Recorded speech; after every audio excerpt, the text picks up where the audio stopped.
శ్రీ గురుభ్యో నమః శ్రీ మహాగణపతే నమః. గురుగ్రహ సంచారంతో పాటు ఇప్పుడు రవి గురువుతో కలవటం అనేది మొదలవుతుంది. గురువు రవితో కలవటాన్నే మనం గురుమోఢ్యమి అంటాం.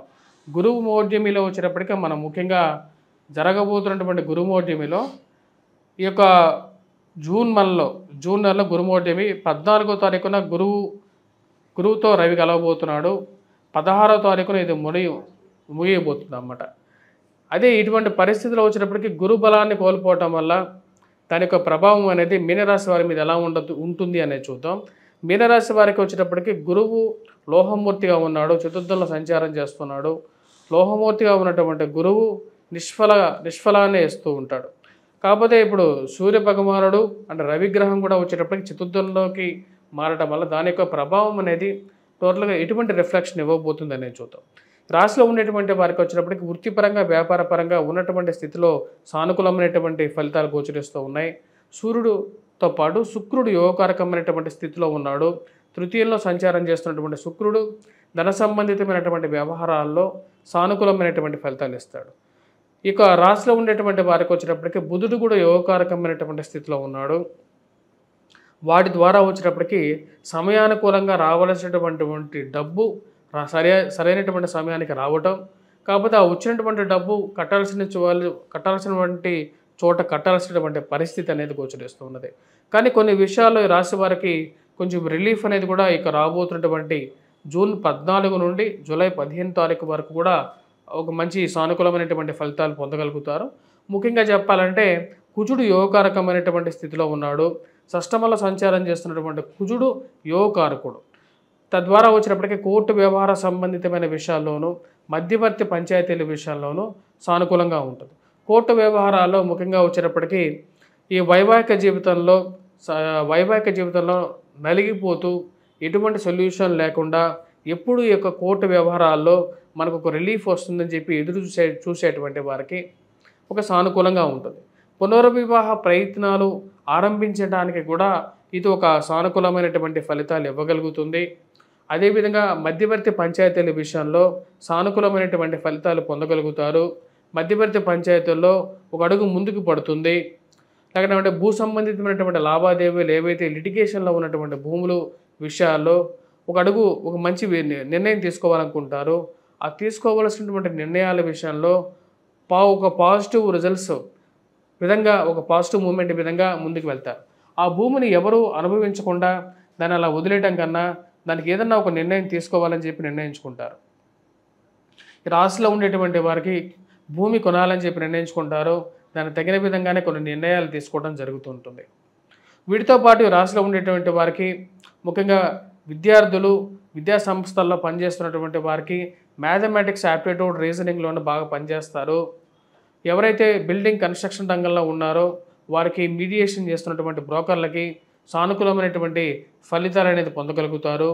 రియల్ ఎస్టేట్ సంస్థల్లో పనిచేస్తున్నటువంటి వారికి సానుకూలమైనటువంటి ఫలితాలు కూడా పొందగలుగుతారు.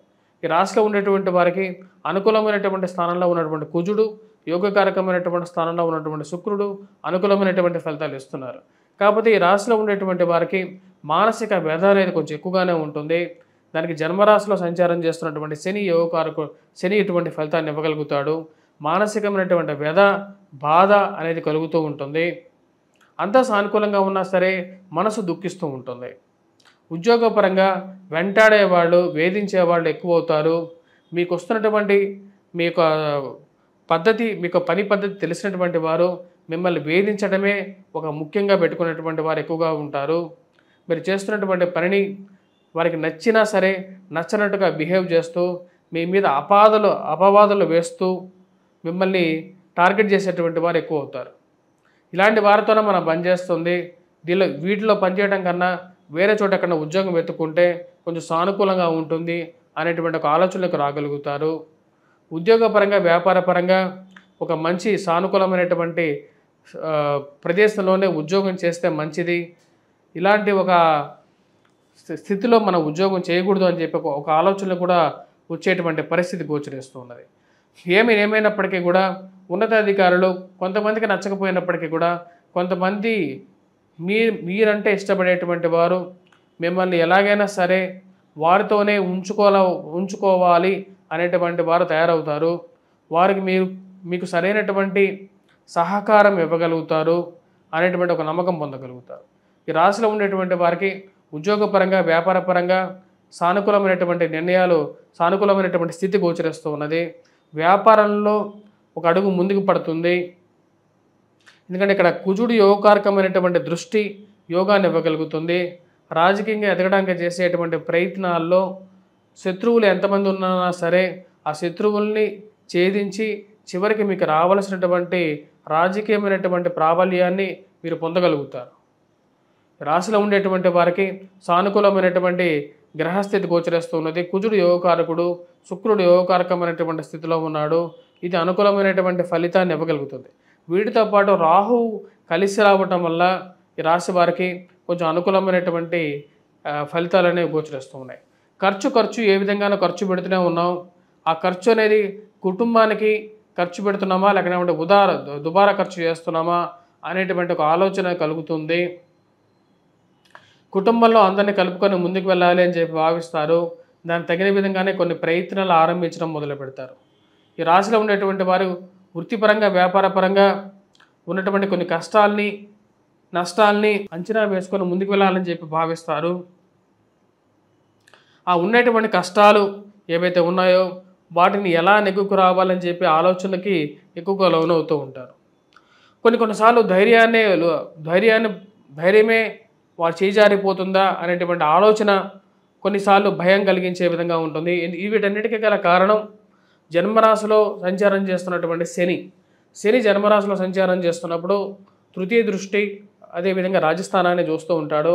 దాని యొక్క ప్రభావం అనేది ఈ రాశిలో ఉండేటువంటి వారి మీద వైవాహిక జీవితంలోనూ, ఉద్యోగపరంగాను, ధైర్యం మీద, మూడింటి మీద చూపిస్తుంది. ఎందుకు ధైర్యం అనేది అంత ఇంపార్టెంట్ అంటే ఒక మనిషి జీవితంలో ధైర్యం ఎక్కువగా ఉన్నప్పుడే దాని విజయాన్ని పొందగలుగుతాడు. అందుకనే ధైర్య సాహస లక్ష్మి అంటారు మన పెద్దవాళ్ళు. ఇప్పుడు ఆ ధైర్యాన్ని నశింపజేసేటువంటి స్థితి శని ఇవ్వగలుగుతున్నాడు. దాని యొక్క ప్రభావం అనేది రాశి వారి మీద కొంచెం ఎక్కువగా ఉంటుంది. ఎటువంటి బాధ లేకపోయినప్పటికీ కూడా ఈ రాశిలో ఉండేటువంటి వారికి మానసిక క్షోభ అనేది కొద్దిగా బాధించే విధంగా ఉంటుంది. అంటే శోకతృప్త హృదయం అంటారు కదా, అంటే శోకాన్ని కలిగించేటువంటి బాధ కలుగుతుంటుంది. కాబట్టి ఈ రాశిలో ఉండేటువంటి వారు కొన్ని విషయాల్లో జాగ్రత్తలు తీసుకోవాలి. ముందుగా అప్పులు ఇచ్చే విషయంలో, వేరే వారికి అప్పులు ఇచ్చేటువంటి విషయంలో జాగ్రత్తగా ఉండాలి. ఈ రోజుల్లో మన చుట్టుపక్కల ఎటు చూసినా సరే అప్పులు ఇచ్చి కష్టపడేవాళ్ళు, అప్పులు తీసుకొని నష్టపోయేవాళ్ళు, రెండు రకాల జనాలు. అప్పులు తీసుకొని కట్టలేనటువంటి వారు ఇంకో రకం. కట్టలేనప్పుడు తీసుకోవడం ఎందుకు, తీసుకున్న తర్వాత కూడా ఆ అప్పు వాళ్ళేదో ఫ్రీగా ఇచ్చినట్టుగాను వీళ్ళ ఫీలింగు, అక్కడేమో వడ్డీ రావట్లేదని వాళ్ళ బాధ. ఎందుకంటే సమాజంలో తీసుకునేవాడు ఎప్పుడు వారి చేయి పైన ఉంటుంది అనేటువంటి విషయాన్ని గమనించండి. ఎందుకంటే సమాజం సానుకూలంగా లేదు, అప్పులు ఇవ్వద్దు. ఎందుకంటే బ్యాంకులే వడ్డీలకి డబ్బులు ఇస్తున్నాయి కాబట్టి బ్యాంకుల ద్వారా తీసుకోవటం అనేది ఒక సానుకూలమైనటువంటి స్థితిగా ఉంటుంది. ఈ రాశిలో ఉండేటువంటి వారు వెంకటేశ్వర స్వామి దేవాలయ దర్శనం చేసుకోండి. మరియు అదేవిధంగా గురుగ్రహ మంత్ర జపం చేసుకోండి. వాటితో పాటు సూర్యారాధన చేయండి. వీడవన్నీ సానుకూలమైనటువంటి ఫలితాలు ఇవ్వగలుగుతాయి. వీటితో పాటు దుర్గాదేవి కూడా పూజించండి. స్వస్తి.